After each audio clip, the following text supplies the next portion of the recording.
जय श्री राम। जय हनुमान। प्रिय श्रोतागण, आज कथा सुख चैनल आपके लिए लेकर आया है मंगलवार स्पेशल भक्ति कथा। एक ऐसी दिव्य लीला जो केवल कथा नहीं बल्कि विश्वास का प्रमाण है। आज आप सुनेंगे हनुमान जी और कालनेमी की अद्भुत कथा। एक ऐसी कथा जिसमें एक और छल, माया और असुरों की योजना है, तो दूसरी ओर भक्ति, निष्ठा और अद्भुत पराक्रम की गाथा है। यह कथा केवल सुनी जाने वाली नहीं बल्कि अनुभव की जाने वाली है, क्योंकि इसमें है राम नाम की शक्ति, हनुमान जी की निष्ठा और अमर भक्ति का संदेश। लंका का युद्ध अपने चरम पर था। रावण का पुत्र मेघनाथ अपनी मायावी शक्तियों से युद्ध भूमि में उतरा। उसने लक्ष्मण जी पर ऐसा शक्ति बाण चलाया कि पूरा आकाश थर्रा उठा। लक्ष्मण जी मूर्छित होकर धरती पर गिर पड़े। संपूर्ण वानर सेना मौन हो गई। श्री राम जी का हृदय करुण वेदना से भर उठा और वे बोले, भ्राता लक्ष्मण, अपनी आंखें खोलो, मेरे जीवन का आधार तुम हो। तभी विभीषण जी आगे बढ़े और बोले, प्रभु, लक्ष्मण जी का जीवन तभी बचेगा जब हिमालय की द्रोणागिरी पर्वत से संजीवनी बूटी लाकर इन्हें दी जाए, परंतु सूर्योदय से पहले पहुंचना अनिवार्य है। यह सुनकर पवन पुत्र हनुमान जी आगे बढ़े। हनुमान जी बोले, प्रभु, आज्ञा दीजिए, जब तक प्राण है तब तक मैं आपके आदेश का पालन करूंगा। मैं अभी उड़कर जाऊंगा और लक्ष्मण जी के लिए संजीवनी बूटी लाऊंगा। श्री राम जी ने अश्रुपूर्ण नेत्रों से हनुमान जी को गले लगाया और बोले, पवन पुत्र, समय बहुत कम है, सूर्य निकलने से पहले आप लौट आना। हनुमान जी ने जय श्री राम का उद्घोष किया और आकाश में कूद पड़े। उनकी वेगवती तीव्र गति से पर्वत डोलने लगे, वृक्ष झुक गए, देवता पुष्प वृष्टि करने लगे। वे एक ही छलांग में समुद्र पार कर रहे थे, परंतु उधर लंका में बैठा रावण क्रोध से तमतमा रहा था। अगर वह वानर संजीवनी बूटी लेकर लौट आया तो लक्ष्मण जीवित हो जाएगा और हमारा अंत निश्चित है, इसलिए कौन रोकेगा उसे।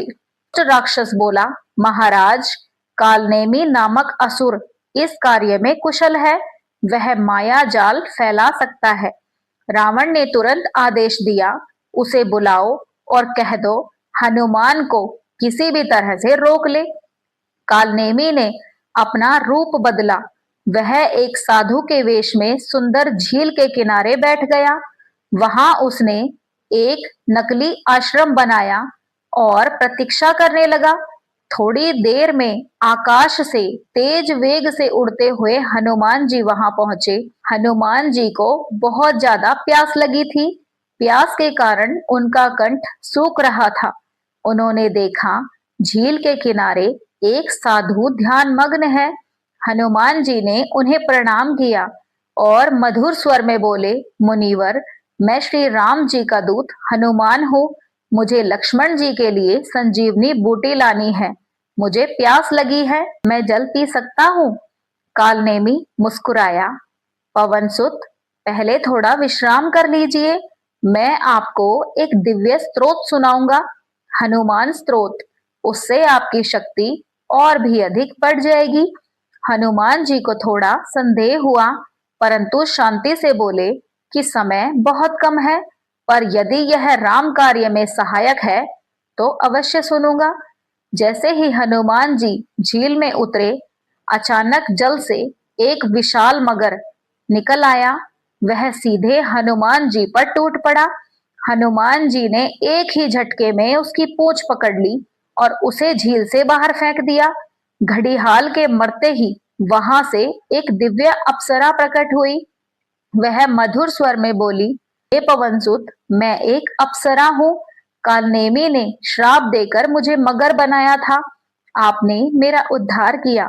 सावधान रहिए, जो साधु रूप में बैठा है वही कालनेमी राक्षस है। हनुमान जी के नेत्र लाल हो गए और जैसे प्रज्वलित अग्नि की तरह वे झील से बाहर निकले और बोले, हे दुष्ट, तू मुझसे छल करने चला था, अब अपनी मृत्यु को प्राप्त कर। हनुमान जी ने अपनी गदा उठाई और एक प्रचंड गर्जना की, जय श्री राम। पूरा वन हिल गया। कालनेमी ने असली राक्षस का रूप धारण कर लिया। वह मंत्र पढ़ने लगा। बिजली सी चमक उठी, परंतु हनुमान जी के एक ही गदा प्रहार से उसका अंत हो गया और वह चित्त होकर गिर पड़ा। आकाश से आवाज आई, जय हो पवन पुत्र, तुमने फिर धर्म की रक्षा की। हनुमान जी ने झील का जल पिया, राम नाम जपा और पुनः उड़ चले। अब वे सीधे द्रोणागिरी पर्वत की ओर बढ़ चले। अब रात्रि का समय था। हनुमान जी हिमालय की गोद में पहुंचे।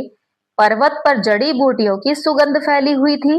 चांदनी में पूरा पर्वत चमक रहा था। हनुमान जी ने बूटी पहचानने की कोशिश की, पर सभी एक जैसी ही लग रही थी। उन्होंने मन में कहा, प्रभु, कौन सी संजीवनी है, मैं पहचान नहीं पा रहा हूं। तभी उन्होंने राम नाम का स्मरण किया और बोले, जब पहचान नहीं पा रहा तो पूरा पर्वत ही उठा ले जाता हूं। उन्होंने अपनी दोनों भुजाओं से पर्वत उखाड़ लिया। पर्वत डगमगाने लगा। देवता विस्मित रह गए। हनुमान जी गरजे, जय श्री राम, और आकाश में उड़ चले।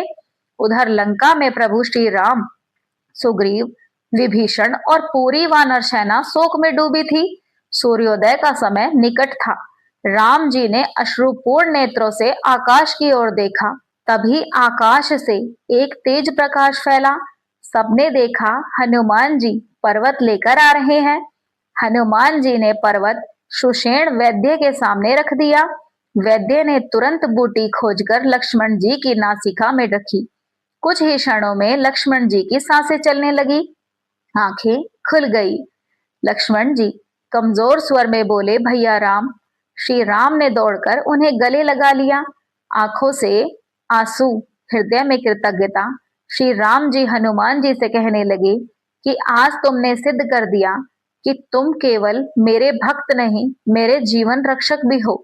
हनुमान जी ने विनम्रता से कहा, प्रभु, यह सब आपकी कृपा और राम नाम का प्रभाव है।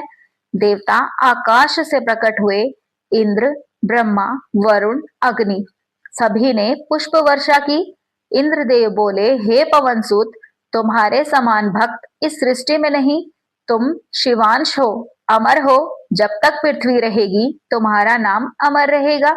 ब्रह्मा जी बोले, जहां हनुमान की भक्ति होगी वहां भय नहीं रहेगा, संकट मिटेंगे, मंगल होगा। इस कथा में छिपा संदेश हमारे जीवन का मार्गदर्शन करता है। जो राम नाम को अपने हृदय में धारण करता है, उसे कोई संकट हानि नहीं पहुंचा सकता। हनुमान जी केवल शक्ति के देव ही नहीं, वे सेवा, समर्पण के प्रतीक है। समय की कीमत समझो।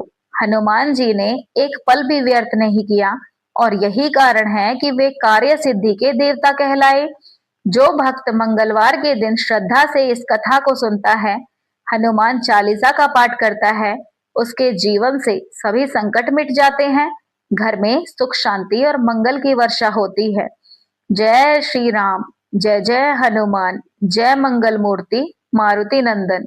आज आपने सुनी पवनसुत हनुमान जी की अद्भुत कथा, केवल कथा सुख चैनल पर।